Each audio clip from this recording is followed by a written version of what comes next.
Muito bom dia, família! E aí, como que vocês estão? Estamos aqui em mais um vídeo. Antes de qualquer coisa, gostaria de que você, para quem não segue, segue o canal aí, TikTok, Instagram, YouTube. Se puder curtir o vídeo também, compartilhar com a galera, ficaria muito grato. Vocês já tiveram uma amizade verdadeira, pura? Uma amizade que nunca brigaram? Eu lembro quando eu tinha... Acho que eu tava com 5 anos de idade. Eu fui no banheiro lá da igreja, né, lá da religião. E aí, eu não sei se foi o meu pai ou se foi a minha mãe que me apresentou o William.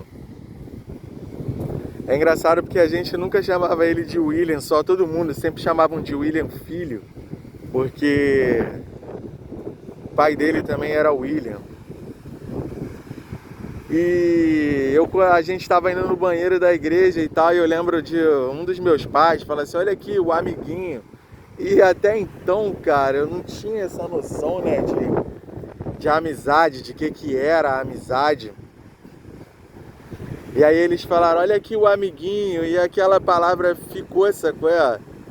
A gente começou a ter uma relação a partir dali, desde de criancinha. Eu tenho fotos com ele, bebê, coisa de uns 4 anos, 5, por aí. E desde então a gente se tornou próximo. Junto a essa amizade vieram mais 2 meninos, que eram 2 irmãos, o Rafael e o Leandro. E eu lembro que a gente estava sempre junto, lá nos congressos, né? Tinham congressos, lá na religião tinham congressos, tinham assembleias. E a gente estava sempre junto nesses congressos, nessas assembleias. Quando a gente tinha mais ou menos uns 15 anos, já começamos, já a adolescência, a gente já começou aquela coisa, né, de correr atrás das meninas. O Leandro era um pouquinho mais velho, mas eu, no caso, já comecei a me interessar por meninas e tinham 2 irmãs, elas eram gêmeas, bivitelinas. Então uma era moreninha e a outra era loirinha.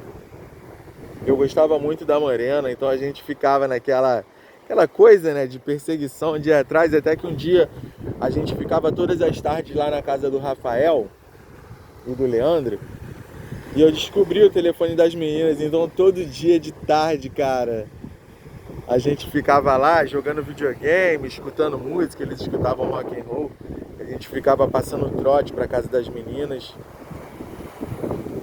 E até que um dia elas descobriram que era eu, né? Acho que perceberam a voz e tal e descobriram que era eu que tava passando trote pra lá. Logo depois eu comecei a me envolver com a dependência química, cara. Eu acabei me afastando deles porque, por ser uma religião muito conservadora, aquilo fica na mente, né, cara? Todos aqueles ensinamentos, assim, quase de seita. Na época eles ainda não tinham alcançado um status de religião, ainda não tinham aquelas práticas de seita. Então eu evitava, comecei a evitar andar com eles. Para não influenciar, para não falar besteira, eu já comecei a desacreditar um pouco do dogma e da doutrina. Não queria mais, já estava de saco cheio daquilo. Então fui me afastando aos poucos. E às vezes até encontrava com eles, a gente gostava muito de música, a gente ouvia muita música. Até encontrava, via eles assim no show, mas estava sempre, né, com porcaria na mão. Então eu evitava andar com eles. Me escondia às vezes, né, que tava com coisas ilícitas na mão, então eu me escondia, principalmente do William. Pô, mas aquele moleque ali, cara, até hoje eu sinto falta dele. Ele faleceu muito cedo, quando ele já estava com uns 27 anos. Ele faleceu com 27 anos. E ele começou a trabalhar na Petrobras. Ele trabalhava com radiografia, fazendo radiografia daquelas chapas de metal dos navios. Eu acho que era isso, eu sei que era radiografia. Então, Ele acabou desenvolvendo um câncer na laringe, cara. Ele acabou desenvolvendo um câncer na laringe e faleceu muito cedo. A gente tinha a mesma idade praticamente. Eu nasci em outubro, se eu não me engano, ele nasceu ou em junho ou em novembro. E ele também faleceu em novembro. E foi uma época, nessa época que ele faleceu, eu lembro que a minha mãe tinha falado, ele estava bem inchado, sabe? Ele estava bem gordo. Eu, por causa do uso das sujeiras, era magro, né? E aí eu encontrei a mãe dele, ela falou, olha, oi Davidson, tudo bem? Você tá bonito e tal. E eu falei com a minha mãe, falei, com a Tânia, ela falou que eu tô bonitão. A minha mãe falou, porque o menino tá bem gordinho, né? E aí, pouco tempo depois, ele descobriu um câncer na laringe. Nessa época, cara, eu tava numa fase de recuperação, eu tava fazendo tratamento contra a dependência química, tava tomando os remédios, tava tomando bastante antidepressivo. Já não era a primeira vez que eu tava fazendo tratamento, não. Acho que era a terceira vez que eu tava tomando os remédios, aí tava uma fase dormindo direto, mas eu tava começando a acordar, tava começando a levantar da cama e tal. E aí eu fui na casa dele, ele tava com câncer, ele tava no hospital. Eu fui lá na casa dele para visitar ele. E ele tava em casa nesse dia. E aí eu lembro que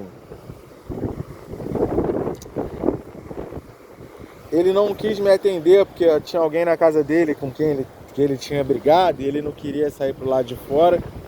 Isso era um sábado, cara, se eu não me engano era um sábado. E aí ele não me atendeu e eu fui embora.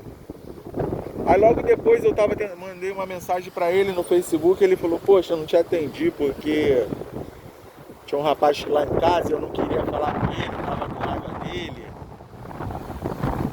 Se eu não me engano, ele foi até namorado de umas filhas desse cara, mas ele já tava com outra menina nessa época, eles iam até casar, cara. Tá bom, eu fui embora. E no outro dia, cara, eu tava na casa da minha tia, eu tava fazendo tratamento lá. E eu parei no portão da travessa dele e fiquei pensando em ir lá visitar ele de novo. Parei e olhei, cara, e aquilo ali foi como se fosse a minha despedida, sabe? Porque eu não fui.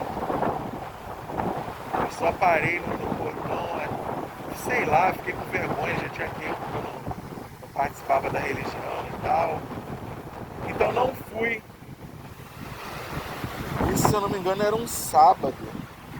Poxa, quando ele foi na segunda-feira ele faleceu, cara. Eu não tive oportunidade de me despedir do meu amigo, mano.